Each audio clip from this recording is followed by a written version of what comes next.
Fala galera, beleza? Então vamos começar o nosso curso de matemática para o Enem, o EMA e vestibulares. Vamos fazer um conteúdo muito bom para vocês, tá bom? Com muita teoria aplicada. Então, para iniciar, escolhemos as funções porque é um assunto que sempre está nas provas, entendeu? Então ele é essencial tanto para quem vai fazer o vestibular, mas também para quem for iniciar a faculdade, que tem cálculo. Então é muito importante saber muito bem como funcionam as funções, tá bom? Então a primeira ideia é pegar aqui esse x e esse y para entender qual é a relação que tem entre eles dois. Então a função nada mais é do que uma relação entre duas variáveis, mas vamos deixar isso mais palpável? Pensem no seguinte, imaginem que eu quero fazer um bolo. O bolo é esse y aqui. E o x, ele vai representar para a gente os ingredientes para fazer esse bolo. E esse pontinho vermelho aqui, ele vai representar uma batedeira e o forno. Olha só que interessante. Então é o seguinte, se é uma relação entre os dois, o que eu vou fazer? Eu vou pegar um ingrediente aqui desse x e vou colocar onde? Aqui nessa batedeira. Depois de ir ao forno, eu terei um determinado bolo. O que eu quero dizer com isso? Que dependendo desse x aqui, eu tenho um tipo de bolo. Ou seja, se eu tenho ingredientes para fazer um bolo de morango, obviamente eu vou ter um bolo de morango no final. Se eu tenho ingredientes para fazer um bolo de chocolate, obviamente, após fazer todo esse processo, eu teria um bolo de chocolate no final. Pegaram a ideia? Então é isso. Vamos agora aplicar aos conjuntos. Galera, imaginem que esse A aqui sejam os ingredientes que eu tenho para fazer um determinado bolo, tá bom? E aqui eu tenho que jogar esse ingrediente em uma batedeira, certo? Então, imagine o seguinte, esse f de x igual a 3x, eu estou chamando aqui da minha batedeira, é uma batedeira específica, entenderam? É importante também ressaltar que a representação f de x é a mesma coisa que y, entendeu? Eu pego esse x, substituo aqui, eu vou encontrar o valor desse bolo, o valor desse y, beleza? Então é o seguinte, primeiro passo, vou pegar esse zero aqui, que é um ingrediente, e eu quero gerar um determinado tipo de bolo. Qual será o bolo que eu irei obter? Olha só, se a função é 3 vezes o x, então o zero, né? Eu vou só substituir. 3 vezes o zero. Então, o f de zero, certo? Eu tenho 3 vezes 0, 0. Logo, f de zero é igual a zero. Ou seja, se eu tenho um ingrediente zero aqui, o que eu vou fazer?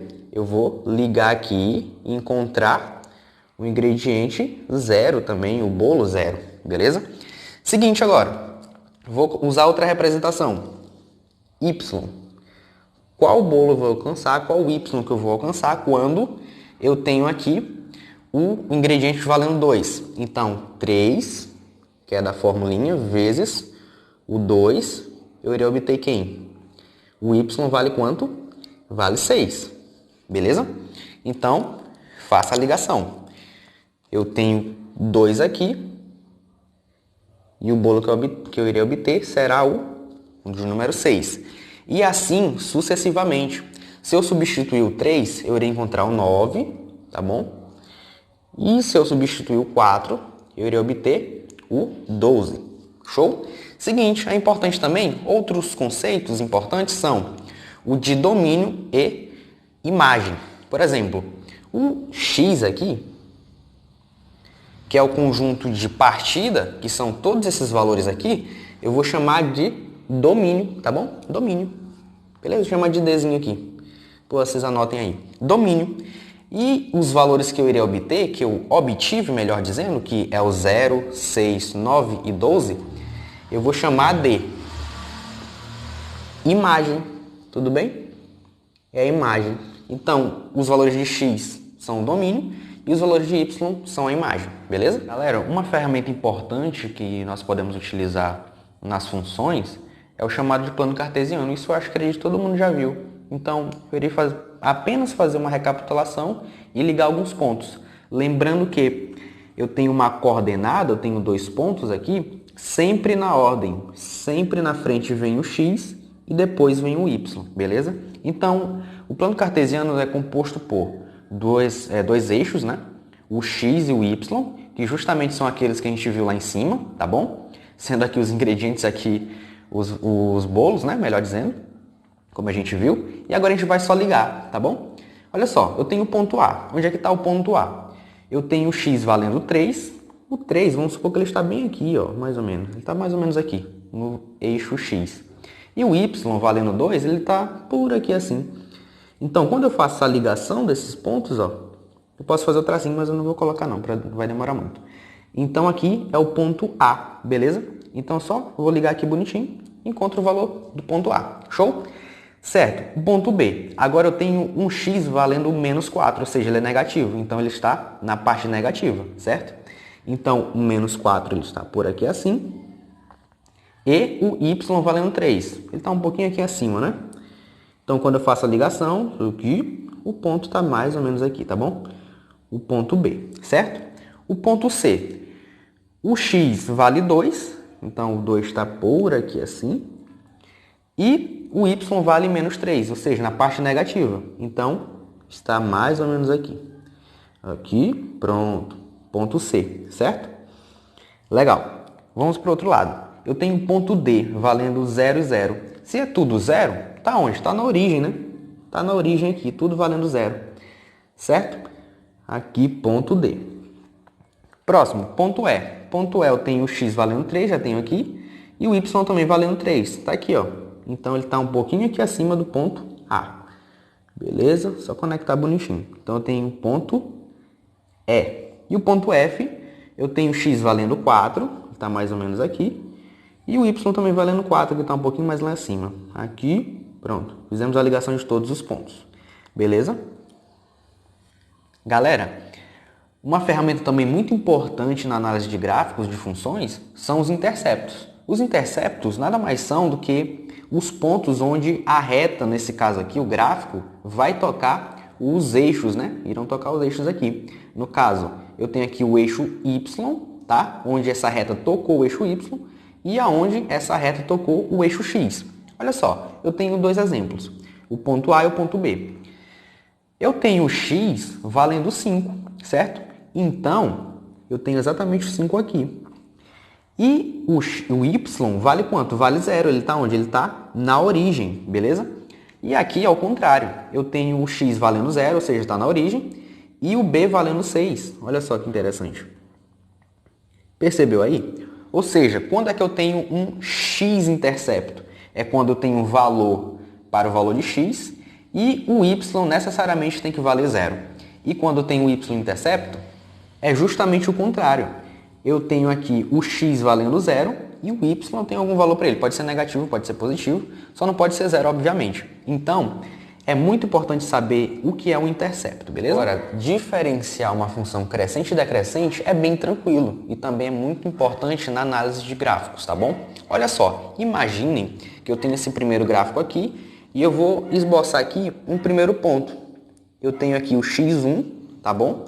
E eu vou ligar aqui no eixo y também, tá? Então, eu vou conectar aqui bonitinho. Aqui. Eu tenho esse ponto, valendo, por exemplo, o y1, tá bom? Vamos supor que eu vou aumentar esse x, ó. Estou aumentando o x. Eu tenho aqui agora o x2.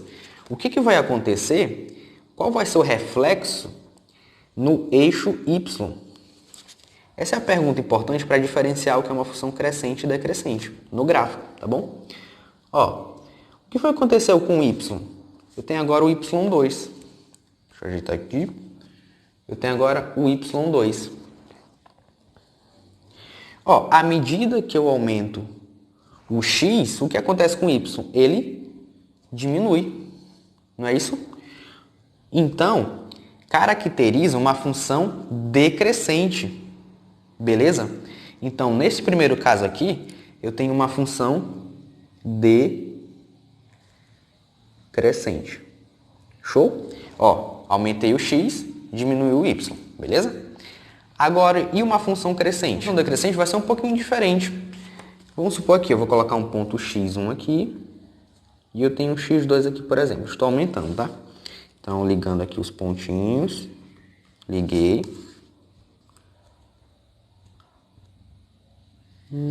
Aqui. Liguei esse ponto e agora eu vou ligar o próximo.